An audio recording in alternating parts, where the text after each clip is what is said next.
studio in Brooklyn, and where I do mostly a lot of thinking and 2D drawing and mixed media work. I do work, there's painting, collage, and it's the same process that I do with the sculpture. And you can see the sculpture in the background. Those are about 3 feet tall, the glass pieces. It's the same idea of cutting and, mixing colors and making a canvas and collaging other pieces on top of it. So it's creating like a movement and,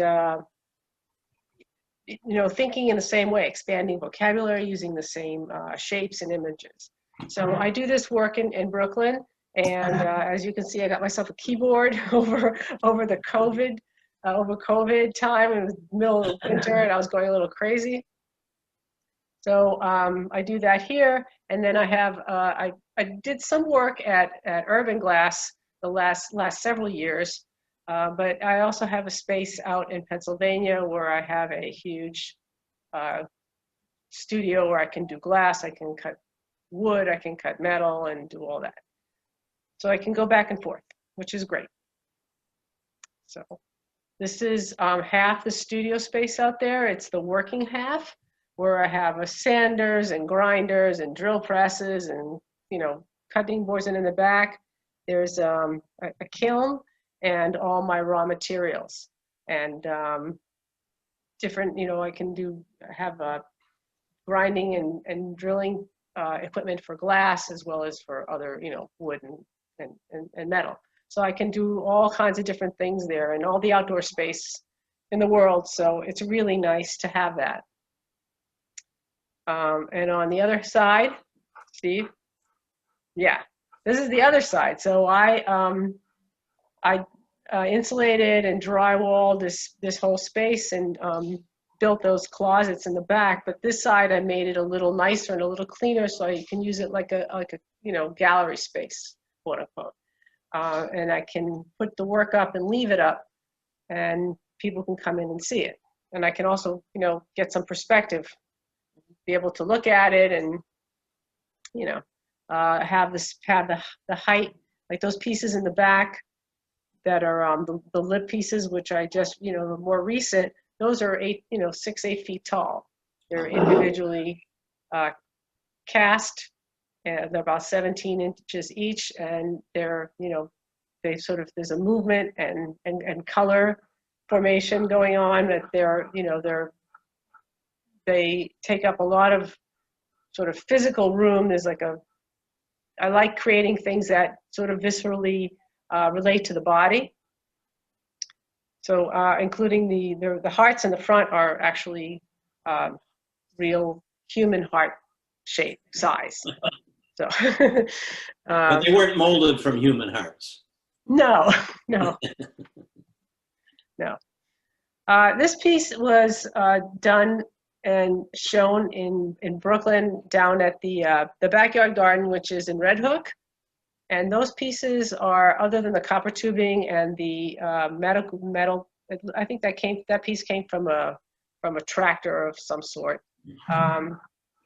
The pieces that look like glass are actually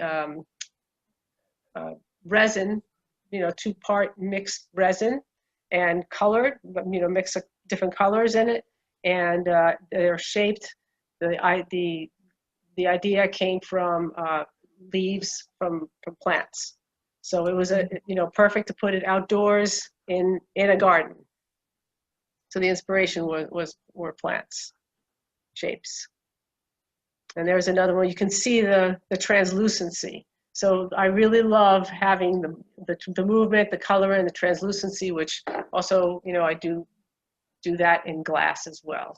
But these, of course, are more weather resilient. Now it's permanently installed out in Pennsylvania. And it's gone through this past winter where we had 4 feet of snow, and it survived. All right. And here are some pieces that are the same as the ones that were very similar to the ones in my studio. And aside from, they're kiln formed, and then there are cast pieces that are tack fused on top.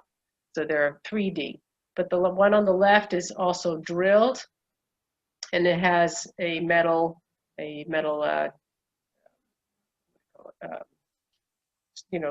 table saw attached to it, and then a glass piece on top of that. So I really like to try to push the boundaries of glass. Unlike I don't like the press. I don't want to make it so precious. It's more just another sculptural material, which is fun.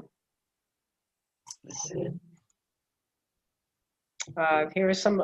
This is a little more up close image of the same lips that were on the wall in the studio.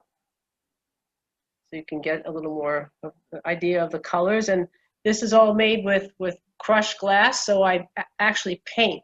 Like when I'm filling in the molds, I say, okay, I'm going to put some of this color and then some of this color. And I can control, for the most part. Glass does move, when it's hot. But for the most part, I can control what colors go where, which is really fun. So I'm painting in 3D.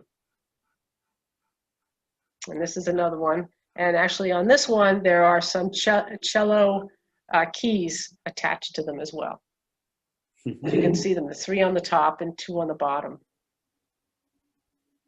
Here's a close-up of the double heart that was actually at the Osam Gallery show last fall. And these are 2 hearts connected together with copper tubing, and drill holes through them and bind them. Okay. And this is 1 heart, and it also has this piece is pink and white and clear, and I added lead, hot lead, like the lead that you use to make stained glass windows, where or plumbing lead, I just dripped it on in different spaces, different parts of it, so it's very much, again, like painting surface.